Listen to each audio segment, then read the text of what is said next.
வந்து பூர்த்தி செய்து கலெக்டர் அலுவலகத்தை சப்மிட் பண்ணதையும் எங்ககிட்ட இன்னைக்கு கொடுத்துருக்காங்க. இது தமிழ்நாடு முழுக்க இன்னைக்கு 234 தொகுதிகளிலும் இதை நாம் நடத்திட்டு இருக்கோம்.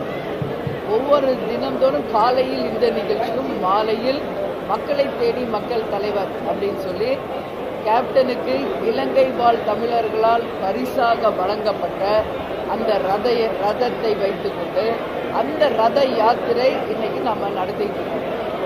இன்றைக்கு சேலம் மாநகரில் ஆலோசனை கூட்டம் நிறைவேற்றிருக்கிறது. இன்றைக்கு மாலை நம்மளுடைய சுபா ரவி அவர்கள் வெற்றி பெற்ற தொகுதியில் ரத யாத்திரை மாலை 4 மணி அளவில் நாங்கள் வந்து கெங்கவல்லி தொகுதியில் தொடங்க இருக்கிறோம் என்பதை இந்த நேரத்தில் சொல்கிறேன். இது மாதிரி 3ஆம் தேதியிலிருந்து 23ஆம் தேதி வரை முதல் கட்ட பயணம் முடிக்கிறோம். அதுக்கப்புறம் 24 நம்மளுடைய தலைமை அலுவலகத்தில் கேப்டன் எப்பொழுதும் வழங்குவது போல் நலத்திட்ட உதவிகள், எம்ஜிஆர் ஸ்கூல் பிள்ளைகளுக்கு நிதி, உணவு அதெல்லாம் அன்றைக்கி இருக்குங்க. நிறைய பேருக்கு நலத்திட்ட உதவிகள் கேப்டன் அறக்கட்டளையின் மூலமாக கேப்டன் எப்பொழுதும் தருவது போல் கல்விக்கு, உடல் ஊனமுற்றவர்களுக்கு, தொழில் தொடங்குவதற்கு என்று பல்வேறு திட்டங்களை அன்றைக்கி நம்ம 24ஆம் தேதி தலைமை கழகத்தில் வைத்திருக்கிறோம்.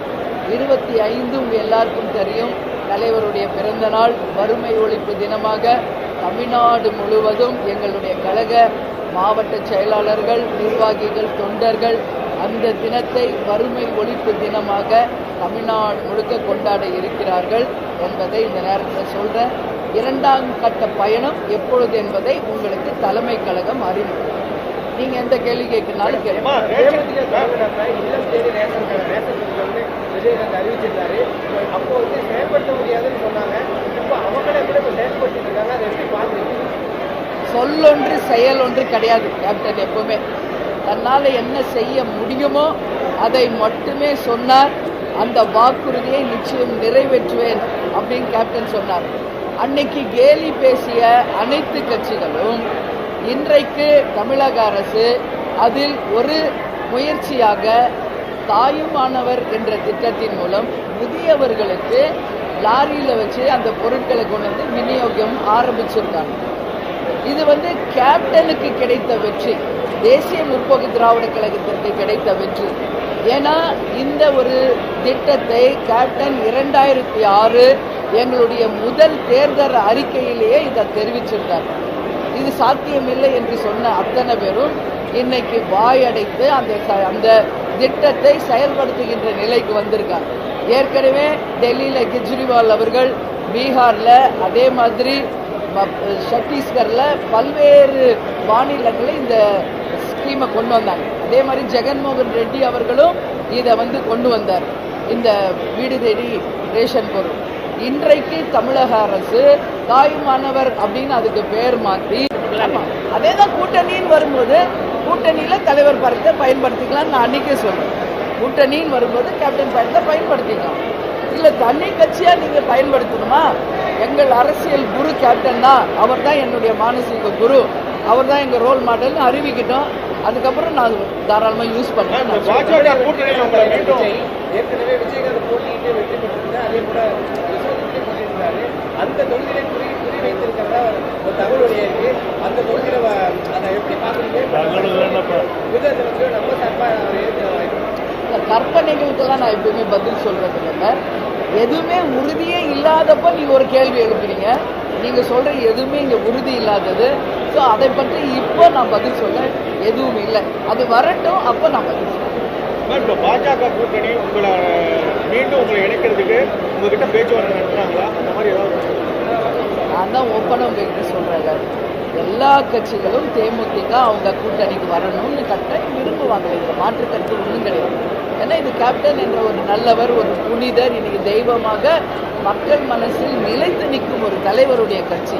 அதனால நிச்சயமாக யாராக இருந்தாலும் அவங்க கூட்டணியில் தேமுதிக இருக்கணும்னு விரும்புவாங்க. ஆனால் இந்த நிமிடம் வரை நாங்கள் யார்கிட்டையும் எந்த பேச்சுவார்த்தையோ எதுவும் நான் பேசல. அண்ணன் ஸ்டாலினை நாங்கள் ஏன் போய் பார்த்தோன்னா, ஒரு உடல்நிலை சரியில்லாமல் ஓய்வில் இருந்தப்போ வீட்டில் போய் சந்தித்தோம், மரியாதை நிமித்தமாக, அரசியல் நாகரீகம் கருதி. ஏன்னா கேப்டன் ஒவ்வொரு வாட்டியும் உடல்நிலை சரியில்லாதப்போ பல முறை அவர் வந்து பார்த்துருக்காரு. ஒவ்வொரு முறை பதவி ஏற்கும் போதும் கேப்டன் கிட்ட வந்து அவர் ஆசீர்வாதம் வாங்கியிருக்காரு. அது மட்டும் இல்லை, மேயரா முதல்வரா எல்லா டைம் உதயாவும் அதே மாதிரி தான். அவர் பதவி ஏற்ற அன்னைக்கு கூட முதல்ல வந்து கேப்டனை சந்தித்து ஆசீர்வாதம் பெற்று தான் போனார். கலைஞர் அவர்களோட தலைமையில் எங்கள் மேரேஜ் நடந்தது. இதெல்லாம் அவங்க குடும்பம் எங்கள் குடும்பத்துக்கு ஒரு பெரிய நட்பு இருக்காது, யாரும் இல்லைன்னு சொல்ல முடியாது. சீரணி அரங்கத்தில் கோல்டன் பென் கொடுத்தவர் கேப்டன் அவர்கள். அதனால் அது வேறு, அரசியல் வேறுங்க.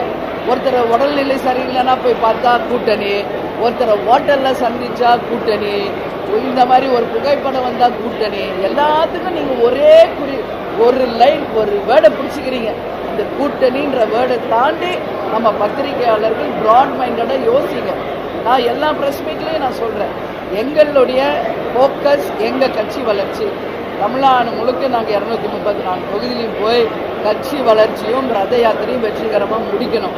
அதுக்கு பிறகு மாநாடில் நாங்கள் தெளிவாக உங்களுக்கு அறிவிப்போம். ஏதாவது குறைந்தபட்ச நிபந்தனைகளோ ஏதாவது செயல் திட்டம் இருக்கா? தேமுதிக இந்த கட்சியோட கூட்டணி இதெல்லாம் நடைமுறைப்படுத்தணும் அப்படிங்கிற மாதிரி குறைந்தபட்ச செயல் திட்டம் எதுவுமே இப்போ நான் சொல்ல மாட்டேன் தம்பி. அது உரிய நேரம் வரும் பொழுது எல்லாவற்றையும் ஒரே நேரத்தில் உங்களுக்கு நாங்கள் அறிவிப்போம்.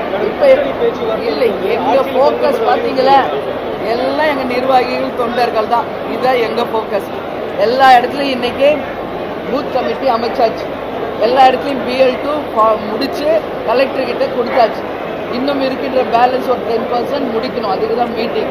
இது முடித்து தமிழ்நாடு முழுக்க போய் தொண்டர்களையும் மக்களையும் சந்திக்கிறது தான் இப்பொழுது எங்களுக்கான ஒரே வேலை. நான் மாநாடு வரும்போது உங்கள் கேள்விக்கு பதில் சொல்கிறேன். கூட்டணி பேச்சுவார்த்தையில் ஆட்சியில் பங்கு வேணும் வலியுறுத்தி பேசுவீங்களா? அதையும் சொல்வேன். இப்போ ப்ரெஸ் மீட்டில் சொல்கிறோம், அதே தான் கூட்டணி வரும்போது நாங்கள் சொல்லுவோம். இதில் என்ன மாற்று கருத்து இல்லையா? கூட்டணி ஆட்சி என்பது தமிழ்நாட்டுக்கும் மக்களுக்கும் நல்லது தான், இல்லைன்னு யாரும் மறுக்க முடியாது. எல்லாரும் சாப்பிட்டு போங்க. உங்களை எல்லாரையும் சந்திச்சது உண்மையில் மகிழ்ச்சி. ப்ரெஸ் பீப்புள் நீங்களும் தேமுதிக சப்போர்ட் பண்ணுங்க. கூட்டணியே பேசாதீங்க. அதை தாண்டி இன்னைக்கு மக்களை நாங்கள் சந்திப்பது, நிர்வாகிகளை சந்திப்பது, நாம் செய்கிற நலத்திட்டங்கள், கேப்டன் எப்படியெல்லாம் 40-50 வருஷம் மக்களுக்காக வாழ்ந்தார், இதெல்லாம் ஆஸ் எ பிரதர்ஸ் உங்களுக்கும் அந்த ரெஸ்பான்சிபிலிட்டி இருக்குது.